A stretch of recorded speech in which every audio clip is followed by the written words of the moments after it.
Ladies and gentlemen, welcome back to the eye test. It's myself, Lyés, and my guy, CultureCams, doing some last minute adjustments to the set. We got a good one today, guys. We're going to be talking about Champions League because the first phase of the group stage is over, and in turn, the first edition of this new look Champions League first phase is over. So I thought we'd kind of review about what happened, look at what the final standing looked like, share our thoughts on whether we liked it, what we didn't like, players that stood out, managers and teams that stood out, and looking ahead briefly because of course on Friday there is the draw for who's going to be playing who in the playoffs and what the rest of this could look like. So with that being said, first of all, Cam, how are you? All good, man. All good. Yeah. Good to see this first round of the Champions League come to a conclusion. And now we want to get to the big serious games. You know, it feels weird Champions League ending in January. Yeah, no, it's true. Normally we have a break in this period. Normally there's a break and then you wait until the early Feb, maybe mid-Feb, and then it's the last 16. So this is a kind of a new feeling. But yeah, man, excited for it. How did you feel about this in general? Let's just get that out of the way. This was a new format, a new idea that was introduced by UEFA because personally I think the interest in the group stage for the Champions League the last few years has kind of gone stale a little bit because let's be real, most of us don't really pay attention to the last two games of each group because you kind of know what's going to happen. Okay, maybe one team where they're fighting for third or fourth, or maybe one big team like United in terms of big teams, but they're scrambling to get over the line. But for the most part, you look at the round of 16 over the last few years, the same teams are making it because the group stage is just kind of gone a bit stale. So this was the idea that was kind of brought forward. At the end of these 8 games that each team has played, are you a fan of it? Yeah. Do you think there are things they need to tweak? Where do you stand on this? I think there's things that maybe need to be tweaked I'll get into, but I think overall, I think the group stage has been pretty decent. You know what I mean? I think for a first attempt, a pilot, I think that it's been good. I'm looking at it and I'm like, as you mentioned, I think the interest in the Champions League group stages were just gone. Do you know what I mean? Whether that's down to the quality of football, whether that's a whole nother discussion. What why you might not be interested in Champions League as much anymore. But I do think those games were getting boring. Do you know what I mean? It was getting boring, and I understood that side of things. I think them trying to get the bigger teams to play each other earlier and stuff did add an element of interest. Like, Inter are playing Arsenal. Real Madrid are playing Liverpool. Maybe Liverpool because they were steaming the groups. It kind of killed it a little bit. But in terms of like, the big teams playing, it was like it did gauge your interest. People were in your group chats and stuff when a goal did go in. People are writing in capital letters and stuff because it's big games. You know what I mean? And it's giving you the opportunity, maybe a bit artificially. Yeah. Yeah, maybe it's like 10 in the morning right now. Do you know what I mean? But it's 11. Yeah, maybe a bit in a fake mode, but like, you know, if you're seeing a player score against Real Madrid, you're kind of like, wow, yeah, this guy steps up in big games. It kind of gives you that kind of element a little bit. So it kind of added a little bit of something to it. But what I would say is that, which we're going to find out in the next rounds, does that take away from the element of seeing big teams play each other? Because one thing about the old Champions League is, okay, you're going to get round, punch up the small teams a little bit. Then you get to the last 16 quarterfinals, maybe quarterfinals mainly, and then you're playing massive games with massive, massive stakes to it. So that's the only element. Because, for example, PSG played Arsenal. I'm just saying there, for example, or Arsenal-Inter.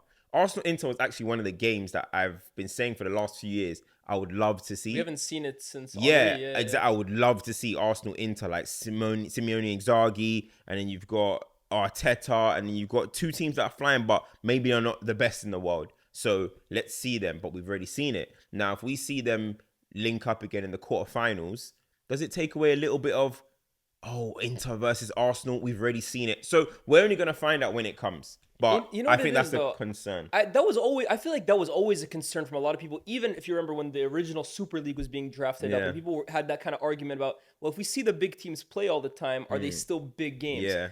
The counter argument, well, there's two counter arguments. Do you remember that year when Barcelona and Real Madrid played like 5 or 6 times in 1 year. Yeah. Did anyone get bored of that? I think that's why I said about the quality thing, you know what I mean? I do think that's like a whole I feel like that might be a whole different conversation. Yeah. But then the counter argument from that as well too, and I know it's a different sport, but look at tennis, for example. NBA, they played each other 7 times. That's true. But that's a whole different like sport in terms of like it's a series.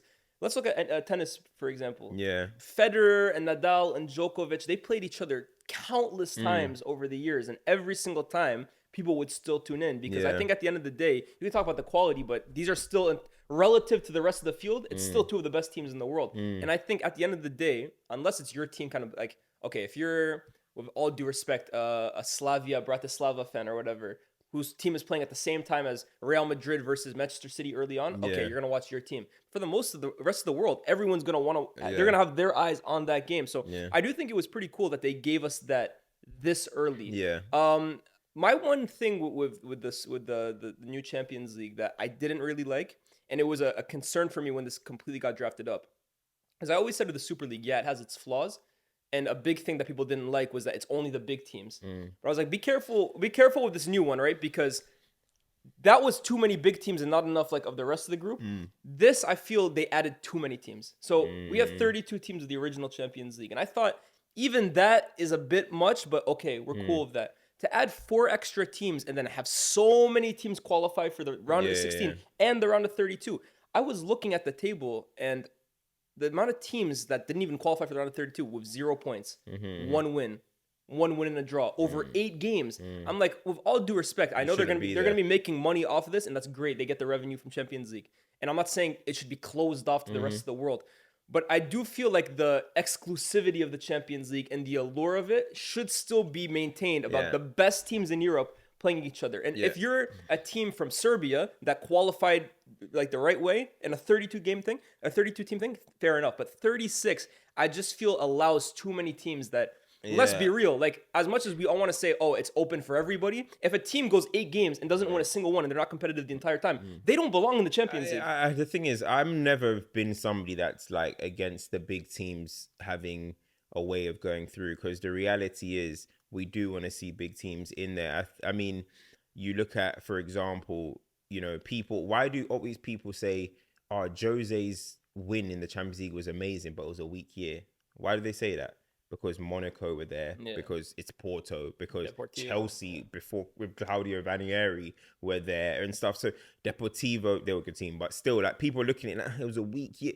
Let's have it right. We want to see the biggest teams. Nobody will be saying that about Jose's 2004 win if it was Real Madrid in the semi-finals with AC Milan and the invincible Arsenal. You wouldn't say that. So we want to see the big teams. Even last year, when Real Madrid got Dortmund, all right, we were kind of trying to gas it up, but we knew Real Madrid are walking away with the win. We knew that. So at the end of the day, like, you do still want to see the biggest teams in their moment. So I think it was the Telegraph Ducker guy. James Ducker. Yeah, he said, you know, this is just another way of trying to get the big teams there regardless. And I'm like, I hear that, but it's the Champions League. This isn't like the World Cup. I get it. Everyone find a way. Like, it's a magical thing, the World Cup. But this is the Champions League. Like, this is for the best of the best to be the best. Like, the World Cup for me is that inclusive competition. I heard they're trying to get it to 40. That's a bit, but whatever. It's that inclusive competition. Everybody should have a go. Everybody should have an opportunity to make their nation proud. It's beautiful. It's like more than football, a World Cup. But the Champions League, it is pretty elitist, and it should be. And the thing is, the Champions League, I disagree with James Ducker's take. First of all, the Champions League, let's not remember at one point, the Champions League was literally for the champions of every country. There wasn't a top 4 making it into the Champions League. Like, you didn't win a cup, and that you didn't win the Europa League, and then you make now, if anything, the Champions League is literally for everyone. So his take that, it's just to get the big teams through. First of all, the big teams were going through regardless, bro. When's the last time we haven't seen Bayern Munich qualify for the round of 16? Going through. I can't remember the last time Bayern didn't qualify for the round of 16. This year they might not even. That's the funniest thing. No, but in terms of they didn't qualify even out of the original group.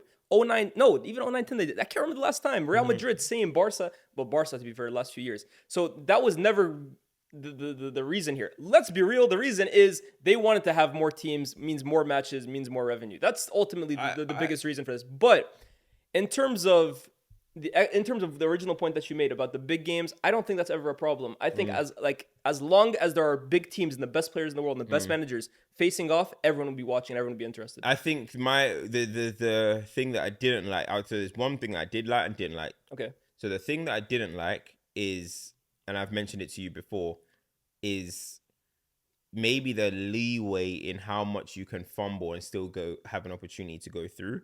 That's not ideal. For example, like a Man City, right? And at the same time, it's like you can finish, and I mentioned this when the first time I ever heard about this, a team that finished 24th can have the same opportunity to qualify as a team that finished 9th. Yeah. For me, that's a but you know what it is? That's a bit flourish. I hear it. Yeah. The counter argument would be that, okay, the 24th team will have a harder playoff game than 9th. But then at the same time, it like, for example, a team can finish the way it kind of works out is like a team could finish 20th and have a better fixture than a team that finished 6th just because Real Madrid finished lower than they were expected to. So it doesn't really incentivize winning because you could do really well and still face a top team like that, like Atletico Madrid and Bayer Leverkusen. They're through to the next thing. Their next game is probably going to be against the likes of Man City, Bayern, or Real Madrid. But they would say, isn't that the exciting part? For example, like Arsenal were in a moment. There was a moment in the for a second, I think, when they conceded. That Arsenal could have fixtures could have been Real Madrid and like Bayern. Yeah. So it's like it's a bit of a weird one, that, right? But the thing that I did like. Is that you can't go into the Europa League no more. Personally, for me, I really like that. Personally, I don't gotta worry about Sevilla. Personally, for me, growing up, always, I've hated that. I don't agree with the fact that, first and foremost, a lot of the times it's teams that are finishing 4th, 3rd. So you finish 4th, 3rd in your league, then had a disgraceful Champions League campaign, and you still have an opportunity to win the Europa. Like, for me, I don't agree with that. It's rewarding losing. It's rewarding losing. And, like, I just never rate that. We saw Sevilla do it a few times. I think Atleti did it. Chelsea did it twice. Do you know what I mean? Like, so I just think to myself, like, let it be Europa is meant to be seen, as harsh as it is meant to be seen as a second-rate competition. It is, of course. Do you know what I'm trying to say? So I just don't think these teams should be like, oh, we missed our first-rate opportunity. Let's just go and try and win a second-rate. Now, it doesn't mean every year it was a team that dropped out from the Champions League that won it, but I am happy that you don't get that leeway of dropping into the Europa League. It's you do well on this one. If you don't do well, see you later. That is the Europa League. It's set. Simple as that. And I like that, man.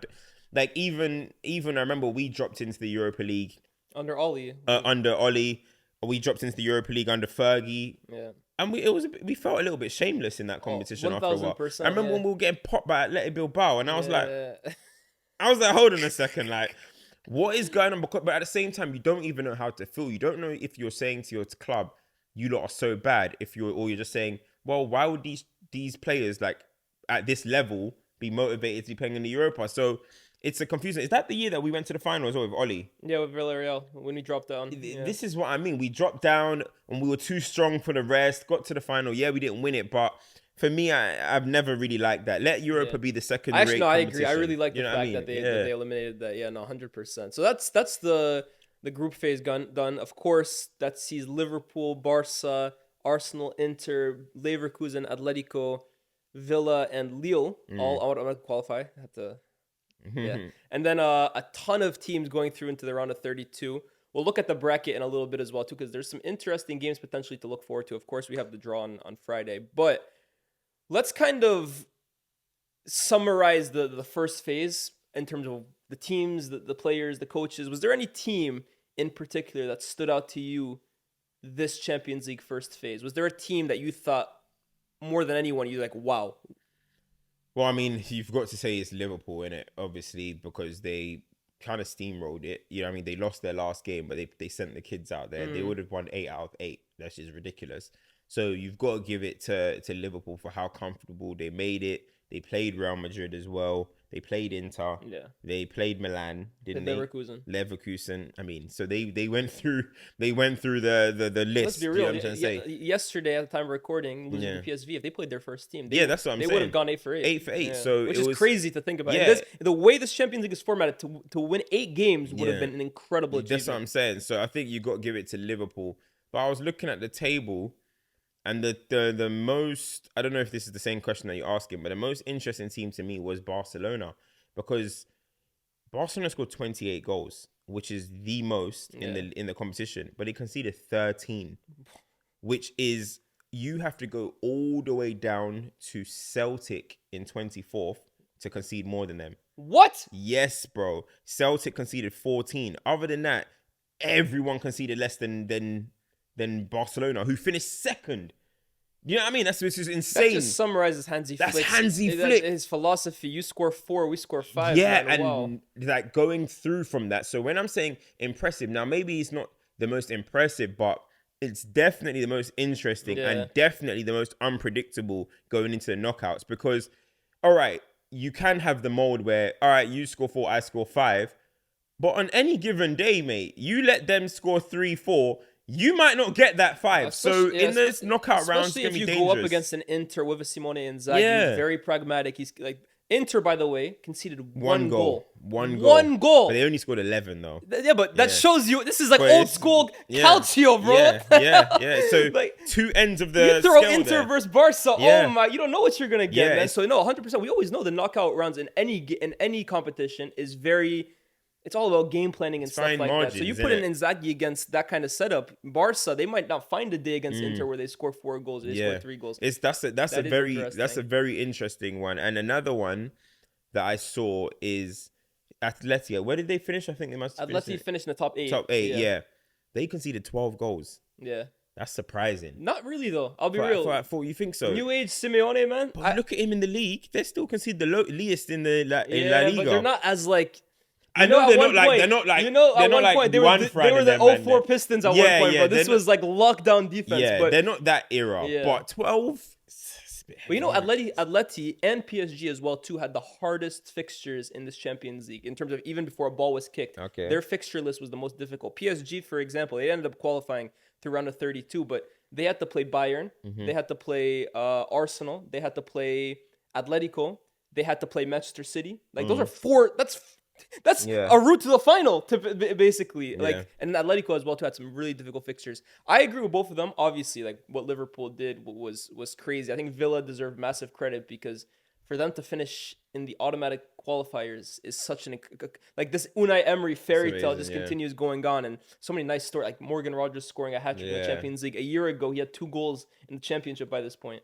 But I think Lille has to be the team that like they're the surprise. If you really want to look at the table in terms of who did we think were going to be there, who the hell thought Lille were going to be in the top 8? And this is a team that lost their manager in the summer, Paulo Fonseca. He went to Milan, and ironically, he's probably going to take the Lyon job, but he got fired before he could finish the season. They lost Lenny Yoro to Manchester United, and it's a team that played Real Madrid and beat them. They played Atletico Madrid and beat them. They drew to Juventus. They narrowly lost to Liverpool, and they're into the next round. And I think they are just an incredible story because actually all 4 French teams went through, which maybe not everyone expected. All 4 of them went through, but they were the only French team out of Monaco, Brest, and PSG to actually qualify automatically. I think they deserve massive credit, bro. Nah, definitely. That was a surprise. Nobody saw it, especially when they saw the Liverpool game. They actually gave them a proper game. So maybe they could be one of them surprise packages for this season. Yeah, definitely. The Bordeaux of this year. Remember Bordeaux 10 years ago?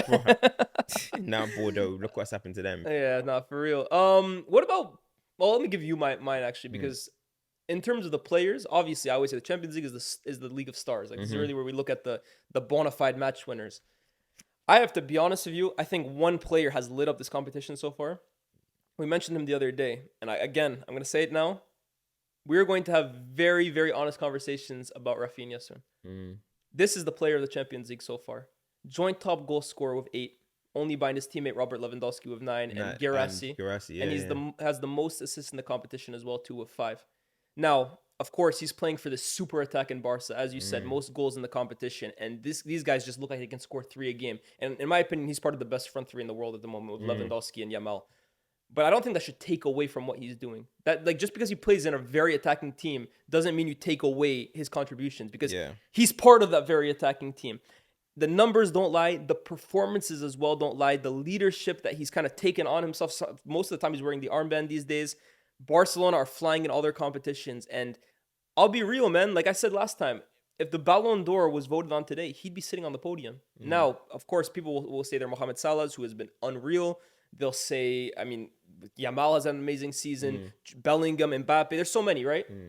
I actually think he's on that podium. And I think he's at worst number 2, man. And again, I think especially in this country, in England, we look at players like this. First of all, if they don't play in the Premier League, we always tax them a little bit. But also, if a player played in the Prem and wasn't the best player in the league and then goes somewhere else and shines, we almost penalize them for it. Yeah. But what Rafinha is doing right now shouldn't be sniffed at. This is genuinely one of the best players in the world playing at a best in the world caliber. I'm so impressed with what he's doing right now. I would agree. I'd say who I was going to go with as well. I think Rafinha has been the one, as you said, the goals that Barcelona are scoring, his importance in the team. Loa is a goal, as a bagsman. We know that. Yamal, he had an injury. I think he's been brilliant in the Champions League as well. Very, very good. So I would agree. You know, I would agree. I think Bastoni is a good shout as well. I mean, you're talking about a team that's only conceded one goal as well. Defense, He is incredible, bro. Like playing out from the back, aerial duels, everything about him. I think Bastoni is a big shout for best player of this tournament so far as well. I know people think some Liverpool players, but yes, you look at it. Salah's only got 3 goals in the Champions League this season, which is kind of so. It's just been a bit of cruise control. I think they will. Maybe Salah and these guys will start taking over later on, but it's been a little bit cruise control for them. I mean, shout out to Guirassy as well, though, because, he's answered a lot of questions, man. Like, he was available for 13 million, Lyés. 13 million. Everyone's probably thinking, are you a Papi Cisse one-hit wonder type of vibe? Do you know what I mean? That's the let's move it 100. And then he got the move, and he's doing very, very well. But there's another player that I want to mention. Since you said Rafinha, and I said Bastoni, but I want to give this guy a mention who I actually think might be better than Rafinha in this, you know? Really? Florian Wirtz. Oh, man. You talk about Florian Wirtz. I don't want to say announcing yourself to the world stage because last year did that, but this is like him and Leverkusen. Oh, you thought last year was a fluke? Oh, no, we're still here. Florian Wirtz, 5 man matches in the 8 games. Yeah. Performances off the charts, scores goals, assists, gets involved in general play, skillful, dribbling. This is a moment where it's like, okay, you're not just a bright talent. You actually might become one of the best players in the world. So now, like we talk about, you know, there's always the conversations around Musiala, Pedri, Jude Bellingham, Cole Palmer, and these guys. Don't forget Florian Wirtz. He is right in that conversation. He is right in that conversation for one of the best young players in the world. And these young players that I just mentioned are some of the best players in the world. So I think Florian Wirtz is there. And honestly, I need to see where this guy's going to go in summer. No disrespect to Leverkusen, but surely somebody has to break the bank for this guy. I think this Champions League might be a surprise to me, but I think he's been the best player in the Champions League. You know what's crazy? I actually think he's the most old school natural 10 out of all of them. Like they all play in those attacking. Well, Pedri's maybe a little deeper, but they all play in those attacking midfield positions, right? But I think in terms of what I think of as an old school 10, that build, the way they move, the way they operate, I think he's the most old school number 10 out of a lot of them. And honestly, he is such a good creator. He's so intelligent. And for a player that had so many big injuries, let's be real, bro. He missed a came whole up from an ACL like that. And is playing at this level. Last year was the best player in the Bundesliga. For all you stats heads, his numbers last year were off the charts. And he's carried it on. Carried it on. And the thing about him, as you mentioned, like, not only is he creative, but that guy can pop a shot, man. Yeah, of course. That guy can pop a shot. Like, honestly, like, in terms of, like, completeness, maybe something you might say he lacks maybe some power to him, but I don't see what he's missing in his game. He's got that natural IQ, man. That IQ where it's like, you know, you look at some players, oh, they're raw. Oh, yeah, they're going to mature into play. Nah, man, he's got it. Like, not saying he's the same level before people get outraged, but you know when you saw young Ozil? Yeah, you just knew that IQ, forget it. You're going to be a top player. When you've got IQ like that, it's hard for you not to become a top player. Like, 100%. You just knew Ozil, what? With what? He's not going to be He raw. thinks the game on a different level. And I think Florian Wirtz is like that, bro. Like, even more so than Musiala in terms of like what's going. Honestly, like he knows when to dribble. He's never overrunning. Well, to be fair, when you're not the most powerful and athletic player, like the guys we're talking about, you have to compensate with your IQ. Baller, and he definitely does that, man. Bro, that left 10. Well, you think he's trading in Champions League for Conference League next year? Ruben Amorim. Can you convince him? Put the Ray and Cherokee in the bag, man. Ruben Amorim, what can you do for Florian me, Wirtz is a Galactico, man. I'm trying to tell you that right now. They got Jude. They got Arda Güler. He's there. When has that ever been a problem? No. That's too much. It's too much. Mbappe, Vinny, no. When has that ever been a problem? There's an open lane, but I think it's Man City, I think it's Man City. KDB walking out for with them signing Marmoush and already having Foden. Yeah, I think it's tough for them, too. Man, hype. I just, you know. Marmoush and thingy hype, man. No, but you know what? Where he would have gone 5 years ago, 6 years ago? He'd be going to Bayern. Yeah. I reckon, but they might still. No, but just in general, like a few years ago, Bayern had that league in a chokehold. It doesn't feel as dramatic as it did before. I'm hoping he doesn't do that move, man. I'm hoping he doesn't do the move to Bayern. But yeah, I think when I look at him, the reason why I'm saying City is just because, KDB is going. I actually look at it like, again, you might argue that KDB was at a higher level at Wolfsburg, whatever. But for me, not at this age. This is KDB 2.0 in terms of somebody needs to get this guy out of the Bundesliga and he's going to take off. If Man City do it again, that's just going to be so annoying. Like, United, just come on, man. Come on, bro. I think we are. No, I don't care, bro. I don't care. Pay the money in yours. Don't speak. Forgot money. Don't speak. Pay. You think it's a financial thing? Sir Jim. We're 13th. No. Convince him, man. Convince him. You're jokes, man. Who's the most disappointing team in the Champions League this season? Has to be Manchester City, innit? The fact they almost didn't qualify. Man City going to the final day against Club Brugge and then still going 1-0 down. You know what I mean? City never make it look easy. In a funny way they do and they don't. They always have these dramatic games. Yeah. But it's got to be Man City. Just disappointing the whole Champions League phase, man. Going 3-0 up against Feyenoord. We were there to 3-3. The games that they've lost, even going 1-0 down yesterday, the nerves that they were radiating. I think Man City in general, bro, you're talking about, when you saw this, you're probably thinking City top. They came into this tournament favorites. Yeah, you're thinking City top, and now you're thinking to yourself, anyone who gets City will fancy themselves to go through. Lille could look at Man City and think, yo, we can beat these guys. That's the thing. So I think in terms of actually looking vulnerable, looking like they might be got at, it's Man City. Now, anything can happen. You know what I mean? They've still got world-class players. But I think in terms of disappointment, not only are they Manchester City, their manager's Pep Guardiola. This guy doesn't know anything but semi-finals, minimum. And he almost went out of the Champions League group phase. That's just unheard of, bro. So Manchester City, hands down, have got to be the most disappointing. I think they're in that conversation. I agree. They would be my pick as well, too. Leipzig, for 24 teams to qualify, and they weren't part of that. That's terrible. It's terrible. Like, with all due respect to the likes of Young Boys and Bratislava and Red Star, with all due respect, for Leipzig to be in that territory is shambolic. This is a very expensive squad. It's a squad with top prospects in the likes of Xavi Simons, Sesko. Like, you would expect them to be. In fact, the last few years they've done pretty well in the Champions League. They're pretty consistently around a 16 fixture. So they're a massive disappointment, man. Like, at one point they couldn't win a game in this competition. I want to give a nod as well too to Bayern. I think a lot was made of Company at the start, and if you remember the first game of the group, they beat, who was it? Zagreb 9-1 or something like that. Yeah, some crazy scoreline, and people were saying, "Oh, Bayern." You know what I said? I was like, I've seen Bayern beat up on these whipping boys in the Champions League group stage for the last 10 years. Like, I can remember them beating these teams by 6, 7, 8 so many times. I'm not impressed by this. Let me see what they do up against the big teams. And they lost to Villa, and I thought they were horrible against Villa. People want to bring up the possession. I thought they couldn't get a shot on target for the first 85 minutes. Got smoked by Barca. Got smoked by Feyenoord the other day. And again, this is a team that you were expecting to finish in the top 8. So they're not as drastic as City, because at one point City genuinely could not buy a win. But Bayern, man, it's the results and it's the way that they're playing the minute they kind of get challenged by these higher sides. So I'll be real, man. I'm not expecting too much. So City are expected to play one of them or Madrid. I think if they play Madrid, they're in trouble.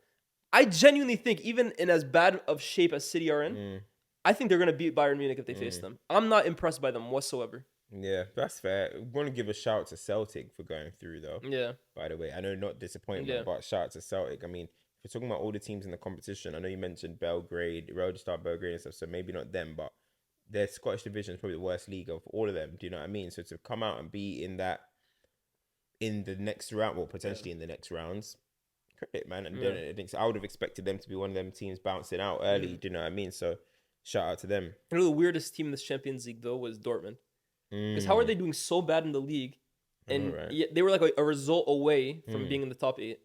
Like, it's absolutely... They fired Nuri Sahin. Then they're in the next round of the Champions League. Have they even got a manager right now? They haven't. I think they're in the process of hiring Marco Rosa. Marco Rosa. Niko Kovac, excuse me. Niko Kovac. Oh, yeah. Because I know they interviewed Ralph Rangnick. Yeah. I'm like, what's going on here? Yeah, I'm trying to say, like, this is crazy. But yeah, man. I want to ask you final question. This is almost like a look ahead.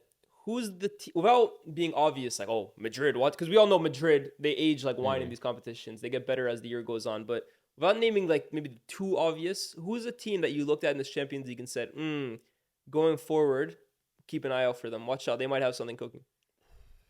Lille will be the obvious answer. But so that means you think Lille in the next few rounds as well, too, they could get it going. I don't know who they can be facing, because I don't know how it's working in terms of they have the a favorable thing in terms of, favorable. They're Atalanta, Sporting, Club Brugge. Not favorable, but you know what? Sporting, man. When Amorim went, we ruined their season. We ruined their season. Let's be real. Man. We killed them. They beat City 4-1 at one point this year. Yeah, they were flying. They won 3 from 3, I think it was. They won every game in the group in the Champions League. They were a goal away last night from not even making it to the round of 32.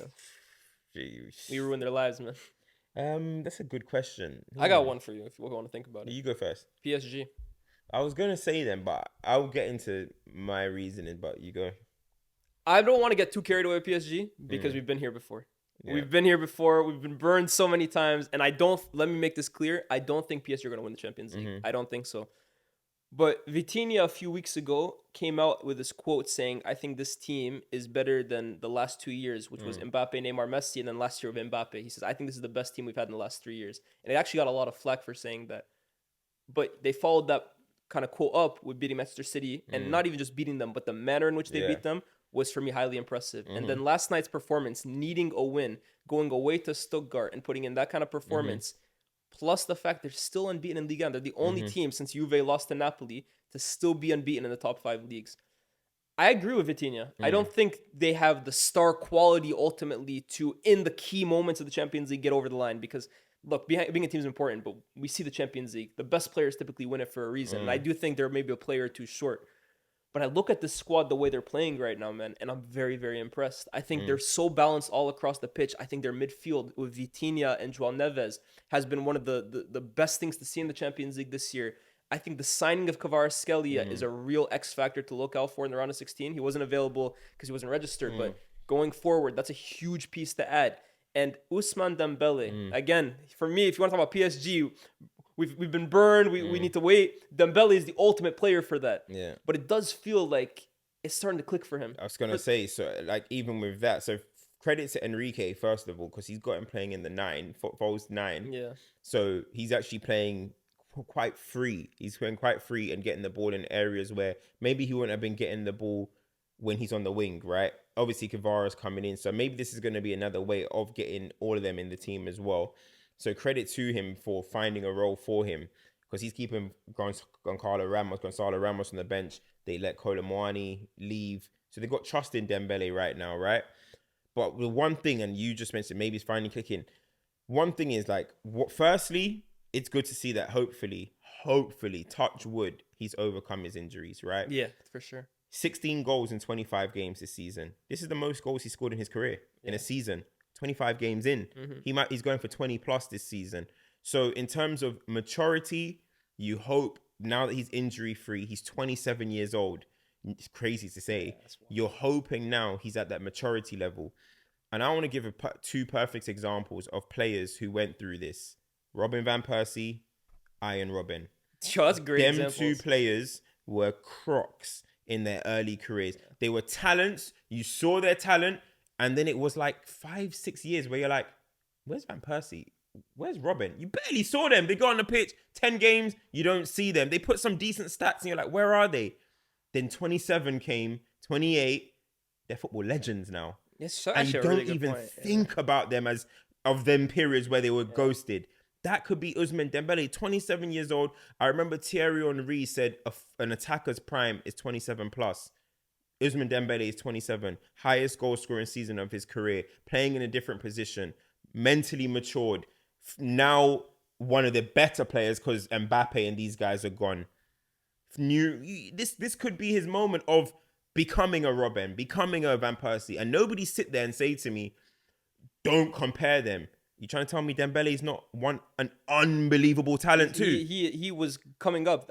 His talent can sit on serious tables. He's a super bro. Ousmane Dembele is one of the most talented players in the world. Natural talent in terms of being two-footed, explosive, tall, creative, deceptive, can strike a ball. Yeah. Like that's never been the question with Ousmane Dembele. It's always been the efficiency. Yes. Staying fit as well too. I'm just hoping this is his moment. I really hope so as well too, because again, we talk about talents like. He is one of the best talents in the world, man. Like this guy, everybody knows. That's the frustration on Dembele. If he was some scrub, no one would care about him. It's the fact that he's extremely talented that we're so invested and that we get so frustrated with him. It's like Reece James, for example. Yeah. You're always like, damn, come on, man. Because when you're fit and ready, you are top. That is how it is. I'm sure that was how it was probably with Michael Owens and all this type of stuff. But let's hope, man. I do hope so. And I hope, because look, I'm looking at PSG again. The way it's going, they're going to play a French team in the round of 32. It's going to either be Brest or Monaco. So they're going to look at that and say, well, we beat on these guys every week in the league. Why not? And then it lines up with either Barca or Liverpool potentially. So, but I'll be real. Like, okay, those are the two favorites of the competition. Barca and Liverpool might play. No, they're not going to play each other, but they're going to wait for like the winners of that. Okay. But okay, obviously Liverpool and Barca are the best two teams in this tournament. They are incredible, but. We talk about all the time the Champions League this year. We feel like some team could shock anybody. No one wants to play PSG in the round of 16. I think they'll have a better chance against Barca. I think Liverpool can handle them still. Can't lie. I'm not saying, like I said, I don't think PSG will win the Champions League.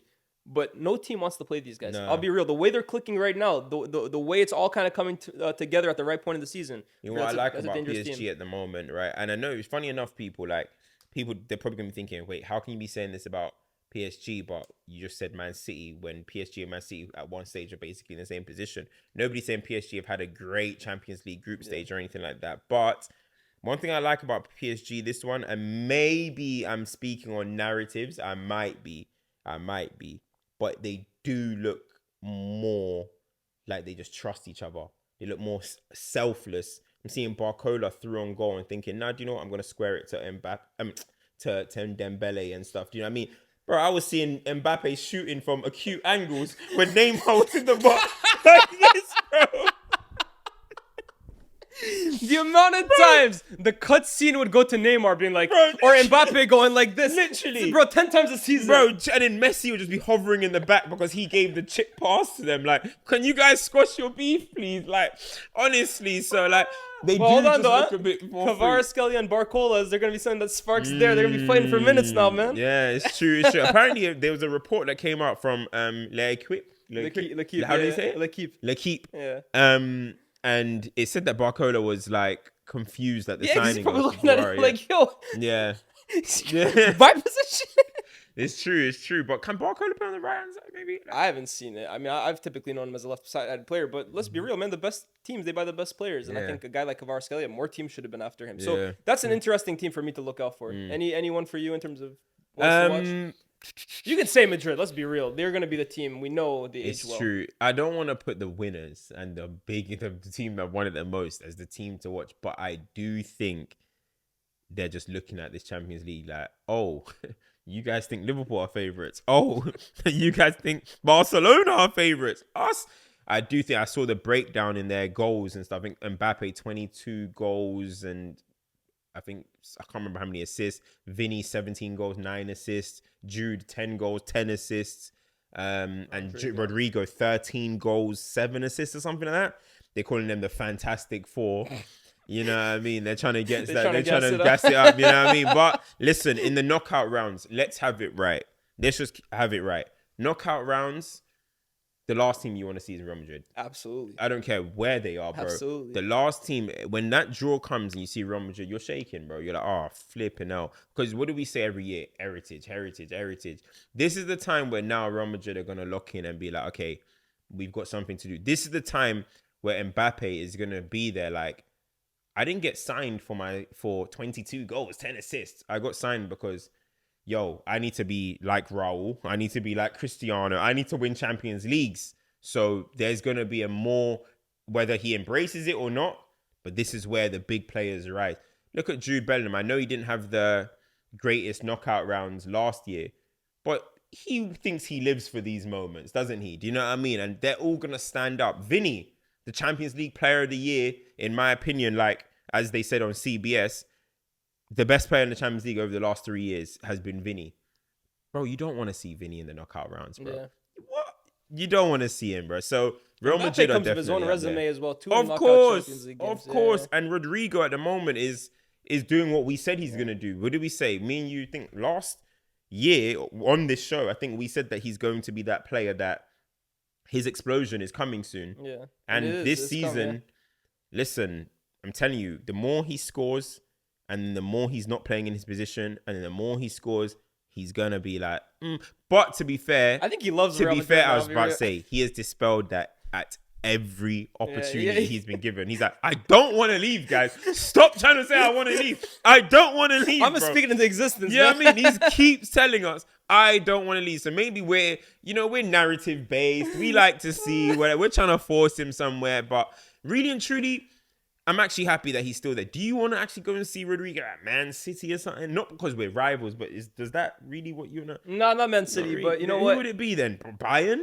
Look, man, I keep saying There's it, bro. only a few teams in If football. Arsenal really want a bona fide left winger, Arsenal. So hey. I can be seeing him under North London forever. no, look, I don't want to see it. But in Gimmicks. terms of what would be a good fit, Yeah. hey, That'll be unreal. I'll be real. Him and Saka on either That'll be side. different. That's That'll a be top. different. And I think that's when Rodrigo will really announce himself Saka, as like, Rodrigo. and Ollie Walker. With Ethan behind. Woo! Yo, Emirates, that'll be Sharky, shout me. I'll be coming to games, bro. Yeah, I was gonna say, Real Madrid, they're clicking at the right point, and Mbappe is starting to figure it out, which I think is massively important for their hopes. Just briefly in terms of the next round, it's very confusing. I'm not 100% sure how it's gonna end up turning out. Draw on Friday. The one that I want to look at in terms of like specific matchup is City versus Bayern or City versus Real Madrid. That is guaranteed. Do you see City beating either of those teams? I don't see City beating Real Madrid. You know, the second leg's at Bernabeu as well, too. Is it? Yeah. No, not this Man City. I don't see them beating Real Madrid. Can this Man City with Gundogan, Silva, Kovacic handle Jude Bellingham, Impossible. Valverde, Camavinga? This is like when Chelsea and United, remember under Moyes and Hiddink, went to the Champions League thinking, oh, we're going to have a Champions League fairy. Nah, man, you guys are actually just trash. Yeah, I can't see. There's no fairy tale here. You guys are just garbage. It's true. I can't see them. As much as I want to respect Man City, not it's this year. just not enough. They don't feel like that pull. Like you're gonna be pulling up with Kuzmanov and that. Like it's not like with all due respect. Nah, sorry, but I'm just saying you're gonna be. He caught enough strays this week. No, I'm just saying but you're gonna be pulling up with Vitor Reis and like Kuzmanov and that. Like Marmoush. These ain't like Diaz.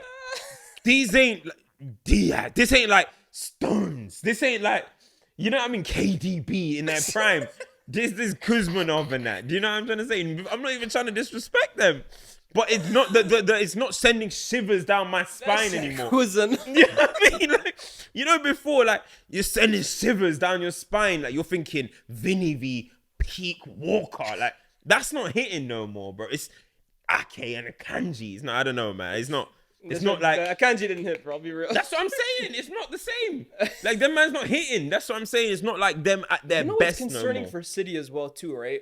City in the early Pep years were always known as a team that could score crazy goals in the Champions League, but they were always leaking goals at the same time, too. And when they won the treble, I felt it was almost like, oh, these guys have finally figured it out defensively. Pep ditched those fullbacks that were, let's play 4 center backs, Rodri in front of them. And they, let's be real, when they won the treble, they were a defensive powerhouse. That's one of the best defensive performances to win a Champions League.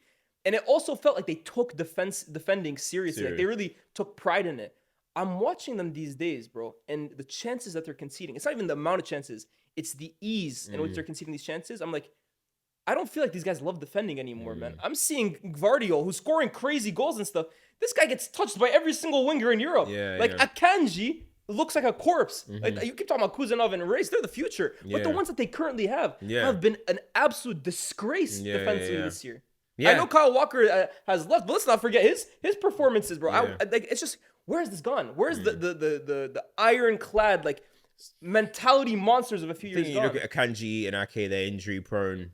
Well, they've been getting injuries. Walker got on, so that's already 3 of your back 4. John Stone's totally unreliable now, injuries. So really and truly, the only person that was really hanging around was Ruben Diaz. And Vardio. That's it. And Vardio now is Roberto Carlos. I don't think is he a defender? I don't even know anymore. They chased out Cancelo for this. You know what I'm saying? Literally. So I don't know. You know what I mean? It's actually crazy because everything is hindsight. But you're talking about Cancelo. You're talking about Laporte. Like, a man could have been there now. You know what I mean? But hindsight. But yeah, man. I just think they got on. But yeah, as you mentioned, I think Real Madrid will beat them. Bayern, I'm actually in agreement with you there. Like, City could beat Bayern. They're vulnerable. Yeah. City could beat Bayern because, again, like, Kane, in them games, I don't trust you, bro. I'll be real honest. I don't trust you in them games. Can I be real too? I do not trust company to beat Pep Guardiola. There you go. Guardiola against his apprentices. He's going to say that seriously. Yeah. Ten Hag, Arteta, company. Ten Hag left with one though. He left with one. Yeah, he left with one. He also left with a 6-3, bro. Ten Hag left with one. The FA Cup, you know what I mean? But I agree. It'll be hard to see that. But it could happen. But I would fancy City. I think as well. And just to wrap this up, I know there's a lot of football left to be played. But if one team's gonna win the Champions League this year, who do you think it's gonna be? Oh, that's the tough question. I'm actually hearing Liverpool have a really favourable. Yeah. They're basically, for me, like guaranteed semis. Yeah, on paper. It's never that easy, but on paper, yeah, it does look like they have a pretty easy route.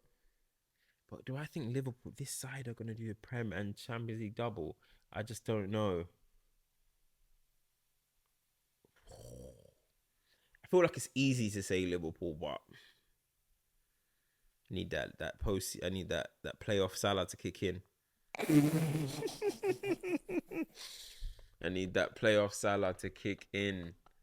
Playoff Salah is crazy. Yo, they're gonna kill you one of these days, bro. What is? They're gonna jump you. I don't think you're allowed in Liverpool anymore, bro. I'll be real. Oh my days. I'll be real. I'm gonna say.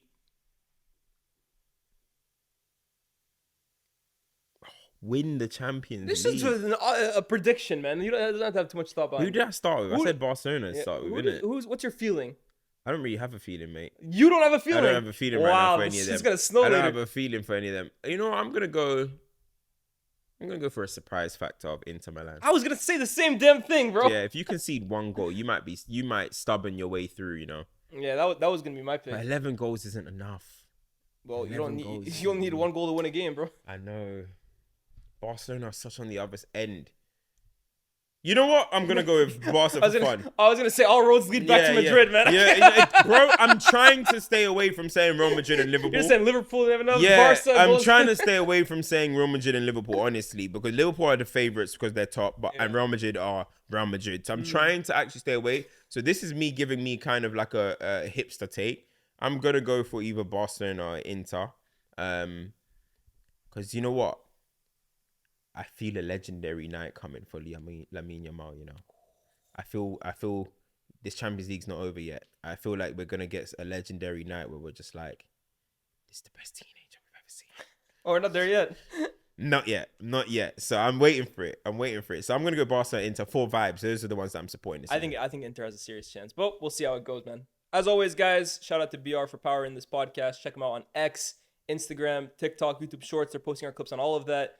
like, share, subscribe on this channel, and we'll see you next time. Peace.